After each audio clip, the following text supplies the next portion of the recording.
You've calmed down, you've stopped the spiral, and then you're just standing there thinking, okay, now what? Have you ever felt that awkward, heavy pause after you have maybe blown up on your child? This is exactly what I'm going to go over in this video. Most parents think regulating is going to be the finish line. Great. Now that I'm calm, everything should fix itself because you feel shame and you just want to move on. Or that you should just instantly jump into discipline and teach a lesson or correct the behavior that irritated you in the first place. And then you wonder why it never sticks and this behavior continues to pop up. But here's the part almost nobody talks about. Your regulation is not the end goal. It's just the beginning because your child's nervous system is most likely still dysregulated and their brain can't absorb anything that you are even saying. So if you jump right into correction too soon, you could actually make things worse. So the real transformation happens in what you do after you regulate, and almost no one shows parents what that step actually looks like. So in this video, I'm going to show you the exact step-by-step process for what to do next, how to reconnect with your child, how to repair the moment, and how to turn conflict into a deeper trust instead of more tension. So let's dive in. I'm going to start off with the golden rule. Connection always comes before correction. So many of us, the second we've calmed down, we want to jump right back in and teach the lesson. We want to say, don't ever speak to me like that again. Or now let's talk about why what you did was so wrong. This always backfires because either the behavior continues or the child shuts down because they don't want to upset you. So they just become a parent pleaser. This just shows that your child is still in fight or flight mode. So when a kid is upset, their brain literally cannot process any logic or reasoning or you lecturing them.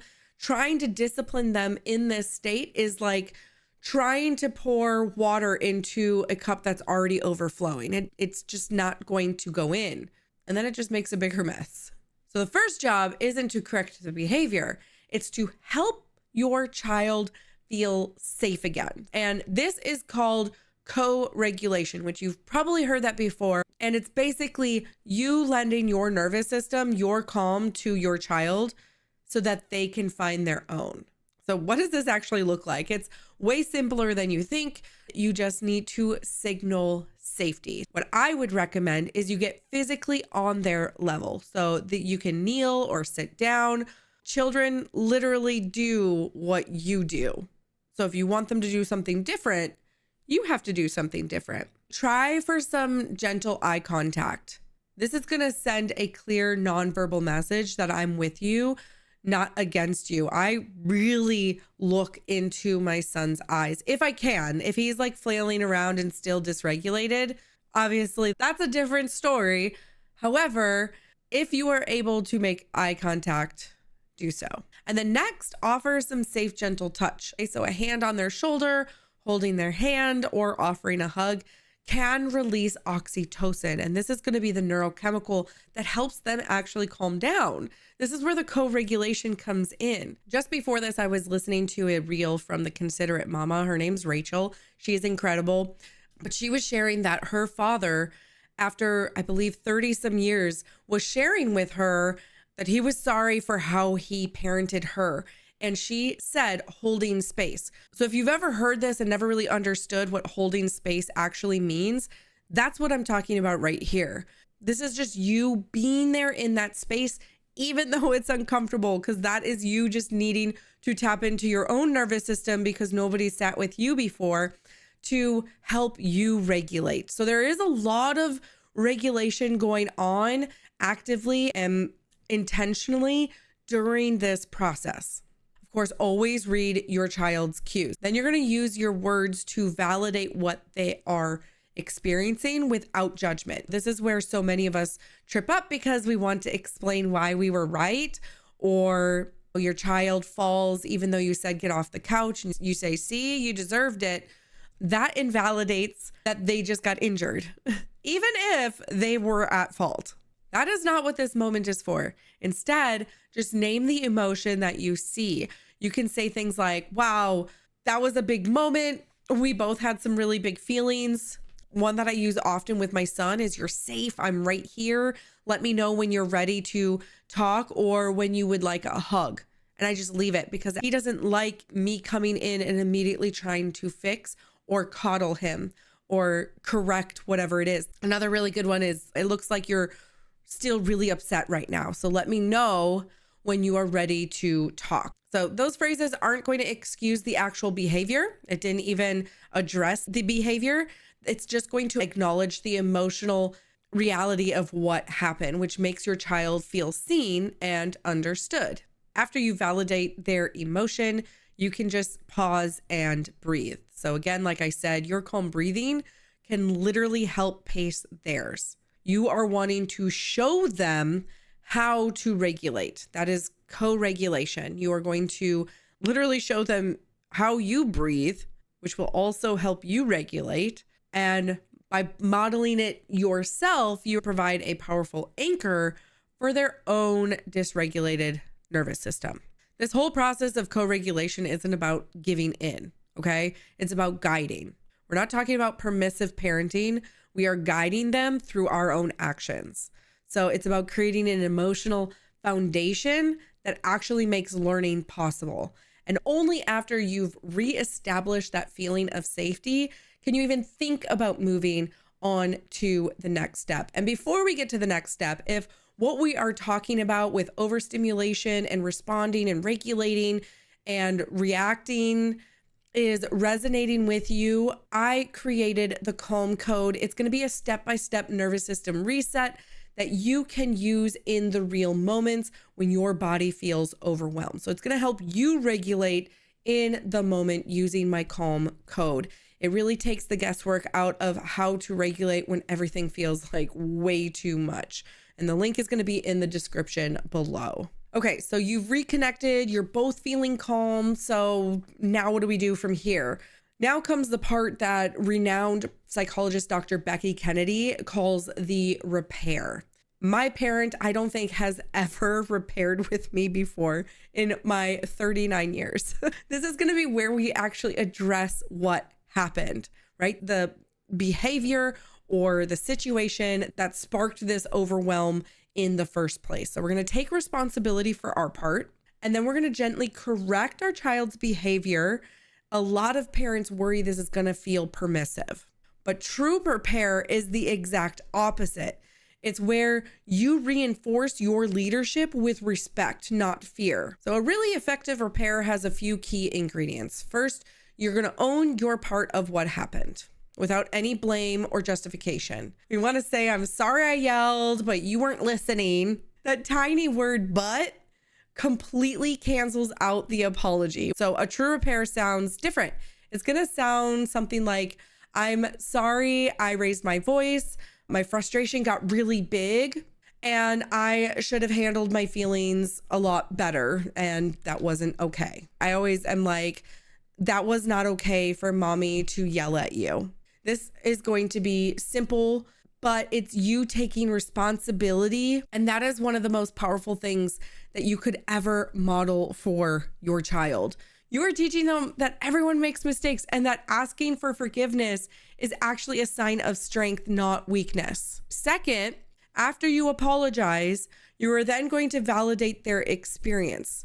You could say something like, it must have felt pretty scary when I yelled. I bet you have felt worried or confused.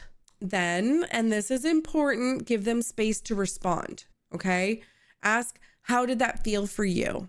Because you're going to be able to hear their own words. And when you listen, you can use their own words back to them. You can use this with your partners, friends, family, etc. So you're not going to interrupt. They might say something that might sting a little, but letting them feel heard is a massive deposit in the trust bank. Third, once you repaired your side of the break, you can then address their behavior calmly and clearly. So notice the shift in your energy from anger to leadership.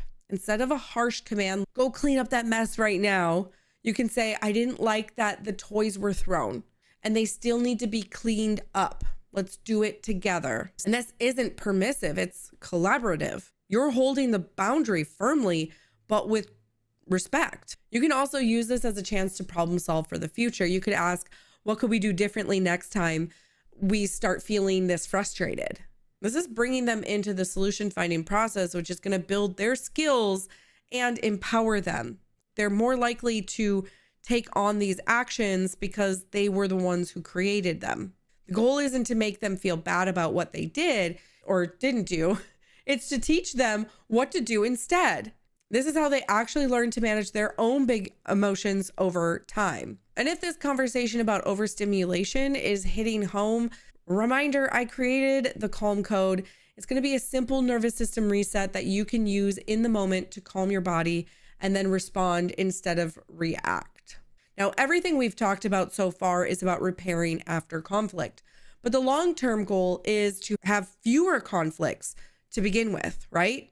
It's about building systems in your life that are going to support your own emotional regulation, so you're less likely to get overwhelmed in the first place. Again, you are the beacon in your household on how everybody else is going to react around you. So your own self-regulation is the single most important factor in co-regulating with your child. The key is to move from being reactive to being proactive. This means looking at the bigger picture and figuring out the reoccurring stress points in your day. Are mornings always a chaotic scramble? Are bedtimes a 3-act play every single night? These small daily points of friction are going to drain your patient's battery. This is where we build simple systems that can make a world of difference. And this could look like creating predictable routines. When kids know what to expect, there are far fewer power struggles. Also, children really thrive in structure. A simple visual chart for the morning routine can empower them to get themselves ready. Prepping ahead of time, laying out clothes the night before, having a ridiculously simple meal plan, or packing lunches in advance removes all of those layers of decision fatigue from your day. Another thing that is going to be extremely important is you scheduling in tiny pockets of quiet. So even if it's 5 minutes of silence for yourself with a cup of tea before the kids wake up, this is going to help you start your day feeling a little bit more resourced, more calm, more connected to yourself. And this isn't a luxury. This is a necessity for keeping your emotional baseline in check. Recognizing your own triggers is also going to be a huge part to this. Do you get hungry and then angry? Does clutter make your brain feel scrambled, so you're always correcting and mothering people to clean the house? Knowing your personal kryptonite allows you to deal with it before it leads to an absolute meltdown. And this self-awareness doesn't just help you, it's going to model healthy emotional management for your children as well. And if you're walking away from this thinking, okay, this makes sense, thank you, Jenna, but what do I actually do next? Make sure to grab the Calm Code to help you calm your body in the moment. That is going to be your foundational piece first, and it's going to be linked in the description below. Remember the flow. First, you're going to regulate yourself, then you're going to connect before you correct, using co-regulation to make your child feel safe. And finally, you play the long game by building systems that support your own calm, making these blow-ups happen less and less over time.